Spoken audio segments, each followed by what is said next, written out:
मृत्यु एक परम सत्य है, वो सबको आना है। लेकिन ईश्वर के पास जब जाओगे तो कम से कम ईश्वर को पता तो चले कि नहीं यार, एक ये महान व्यक्ति को भेजा था, ये लड़के गया है।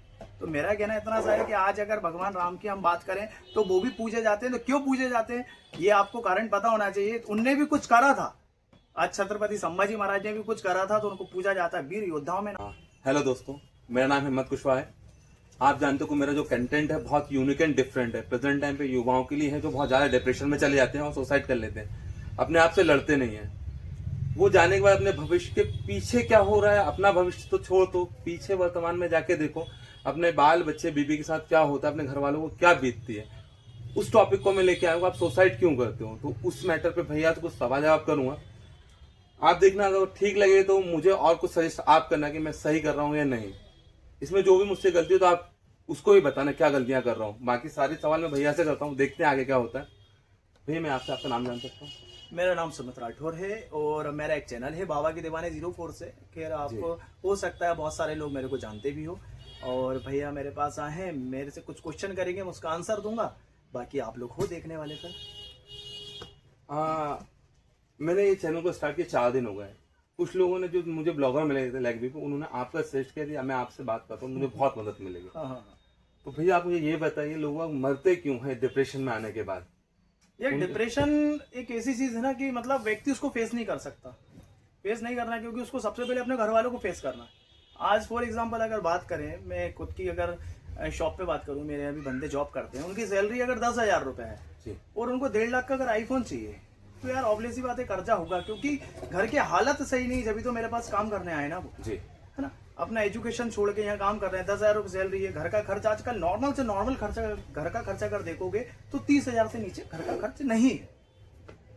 ये युवा आजकल लड़ना क्यों नहीं चाहते, भविष्य को ऐसा बिखर क्यों देते हैं एकदम? इज्जत, देखो आदमी बहुत स्वाभिमानी होता है जी, है ना, तो वो लड़ना नहीं चाहता, वो फेस करना नहीं चाहता। तबकि शासन प्रशासन की तरफ से बोला गया है, अगर कोई गैर कानूनी आपसे पैसा अवैध वसूली कर रहा है, जैसे 10%, 20%, लोग 40% तक लेते हैं, जो लीगल अगर ब्याज लिया जाए तो आदमी उसमें डूबेगा नहीं। लेकिन क्या है, लोग लीगल ब्याज करते नहीं, लोगों के पास लाइसेंस है नहीं, बस काम करने चले और फिर मरता क्या नहीं करता। अगर मेरे को भी आज जरूरत है 1 लाख रुपए की, मेरे घर पे खाना नहीं, तो आप मुझसे 20% का भी बोलोगे तो मैं आपको 20% का दूंगा। ये सोचूंगा नहीं कि आपको रिटर्न कहां से देना है, लेकिन मैं ले लूंगा। क्यों? क्योंकि इस समय मेरे घर वाले मेरे लिए सबसे पहले हैं यार।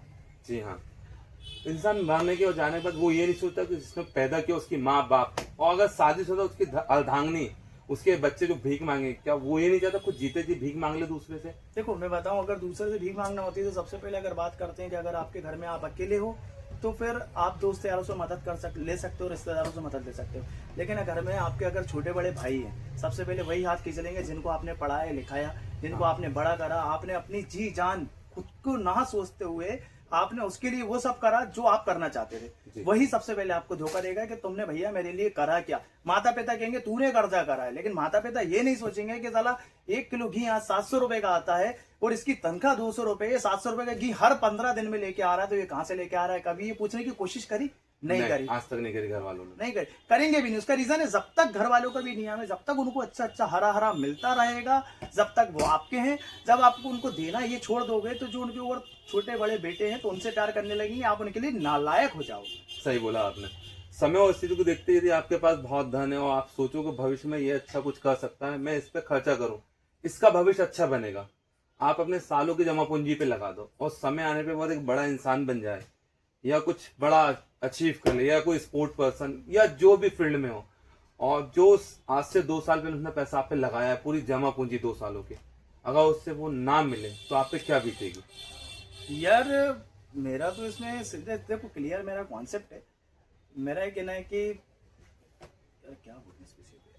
अब बात तो वही है ना, आपने सामने वाले पे विश्वास करके पूरी जमा पूंजी लगा दी 2 साल में, जितना आपके पास था, आज वो एक बड़े ओहदे पे पहुंच गए और इच्छा ही नहीं है उसकी देने की, उसने मुंह पे बोल दिया मुझे नहीं देना, और आपको मार्केट का वो पैसा देना है जो आपने दूसरों तो उधार भी लेके उनको लगाया था, और आपने जमा पूंजी भी लगाई थी। तो डिपेंड्स ये करता है कि यार आपके उससे टर्म्स कैसे हैं जिसको आपने पैसा दिया। रिश्ते में भाई लगता है, भाई उन्हें था मैंने लगा दिया पर उसने विश्वास धोखा दे दिया, उसने विश्वासघात करा है, तो उसके लिए ये है ना कि देखो माता पिता से बात करो, माता पिता नहीं मान रहा है, रिश्तेदारों से बात करो, रिश्तेदार भी नहीं मान रहा है, तो आपके पास सीधा एक ही है कि जब सीधी उंगली से घी नहीं निकले तो उंगली टेढ़ी करना चाहिए। आपके पास शासन प्रशासन उपलब्ध है, आप कोई भी गैर कानूनी काम ना करें, अपने हाथ में कानून ना लें, मैं फिर यही कहना चाहूंगा। आपकी बात सही है। जब मैंने ये काम शुरू किया तो खुद मेरे भाई ने, माँ ने, भाभी ने, सबने ये कहा था आप अंधे पे पैसा लगा रहे हो, उस जगह उस व्यक्ति को पैसा लगा जो आपको भविष्य में धोखा देगा। पर मैंने ये सोचा था सामने वाले का भविष्य बन जाएगा तो 2 नाम मेरा भी होगा, इस लालच में मैंने किया। पर मुझे नहीं पता कि भविष्य मेरे को बर्बाद कर देगा। देखो मैं बताऊं, आप पुरानी कहावत है, बोला जाता है कि किसी न किसी की छाती पे पैर रख के किसी को आगे निकलना पड़ता है जी। तो हो सकता है वो छाती आपकी हो और आपके भाई का पैर हो। उम्मीद तो यही है कि छाती तो मेरी थी और पैर भी मेरे भाई का था। पैर, हाँ, अपनों ने ही आपके साथ घात करा है। जी। तो हमेशा जो आदमी कर्ज में मरता है ना, वो अपने के घात के चक्कर में ही मरता है। और पहला, दूसरा सबसे बड़ा कारण मैं फिर से बोलना चाहूंगा कि जितनी आपकी जेब में मनी है उतना ही काम करें। इससे ज्यादा अगर बढ़ के आप काम करोगे तो आपको सिर्फ पंखा सोसाइटी ही दिखेगा। आप सोचोगे मैं किसी से फाइट कर लूं, तो फाइट करने के लिए यार आप बेसिक ऑलरेडी इतने मरे हुए हो कि आप किसी से फाइट नहीं कर सकते मेरे भाई। ये तो सही कह रहे हैं आप, क्योंकि अंदर से इतने टूट चुके हो। आपने देखो, अगर आप मैरिड पर्सन हो तो बीवी के तान है, छोटे छोटे बच्चों को देख रहा हो कि उनकी फीस नहीं जा पा रही है। आप देख रहे हो कि आज अगर युवा की बात करें, हाँ। युवा की बात करें, आदमी सबसे पहले डिप्रेशन में आता है ना, तो सबसे पहले एक काम करता है वो दारू पकड़ता है।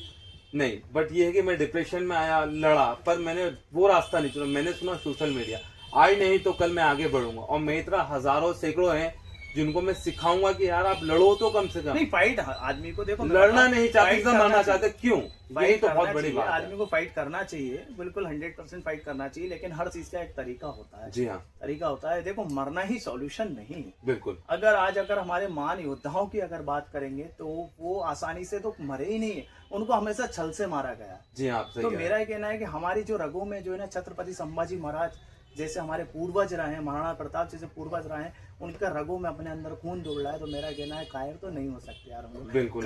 जो कायर होता है वो फांसी लगाता है, जो कायर होता है वो अपने बीवी बच्चों को अनाथ करके छोड़ के चले जाता है। आप यकीन मानो, आप जीते जी अगर आप मैरिड हो गए तो आपकी वाइफ होगी, आप अगर आज मर के चले जाते हो तो सबसे पहले जो है ना वो वाइफ का जीवन जो है ना सत्यानाश हो जाएगा जी, भाई। आपके बच्चों का जो है ना पीढ़ी खत्म हो जाएगी, वो बच्चे जीने की अरदास छोड़ देगा। और जीवन भर जब वो बड़ा होगा तो गाली बकेगा कि मेरा बाप कायर था, कर्जा करके मारा है, जिसको हमें आज तक भुगतना पड़ता है। तो मेरा ये कहना है कि आप पुलिस प्रशासन का सहारा लो, आप रिश्तेदार का सहारा लो, कोई नहीं सुन रहा आपकी, कोई नहीं सुन रहा, कुछ नहीं कर रहा, तो आपके पास एक ही इलाज है फिर कि भाई ग्रस्त जीवन छोड़ के आप सन्यासी बन जाओ। रामा रामा रामा रामा ये रामा है। Rama, that's all.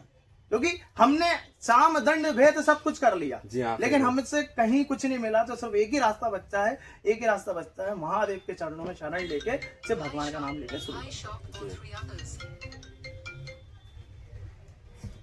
तो बस लास्ट में यही कहूंगा कि इंसान लड़े और बहुत लड़े। जिस तरह देखो, मैंने अपना अहंकार, गुरूर और घमंड को एक तरफ रख के आज मैं किस सिचुएशन में मैं लड़ रहा हूं। मैं नहीं चाहता कि मेरे जाने के बाद मेरे बच्चे, मेरी अर्धांगिनी या जो भी मेरे माँ बाप वो दूर हो। मैं यही चाहता हूँ आप लड़ो। जिस तरह मैंने सहारा लिया, किसी का तो लिया, एटलीस्ट जो है आज मैं भैया से मिलूं, आज नहीं तो साल भर बाद मुझे कुछ तो अचीवमेंट होगा, कुछ तो किसी एक का दिल तो पसीजेगा, कोई तो मेरे साथ आएगा। मैं भी आपसे यही चाहता हूँ, आप आगे तो बढ़ो, कदम तो बढ़ाओ। मेरा सिर्फ इतना भैया आए मेरे साथ कदम बढ़ाने के लिए, तो आप क्यों नहीं, आप भी बढ़ो आगे। मेरा सिर्फ आप लोगों से सोशल मीडिया के थ्रू यही कहना है कि देखो, आज हर व्यक्ति कर्जे में। मैं भी सोशल मीडिया पे हूँ, मैं भी इन्फ्लुएंसर हूँ, मैं भी क्रिएटर हूँ, मेरी भी शॉप है, मेरा भी घर परिवार है, लेकिन मुझ पे भी कर्जा। कर्जा क्या है? व्यापारियों का कर्जा, बैंक का कर्जा।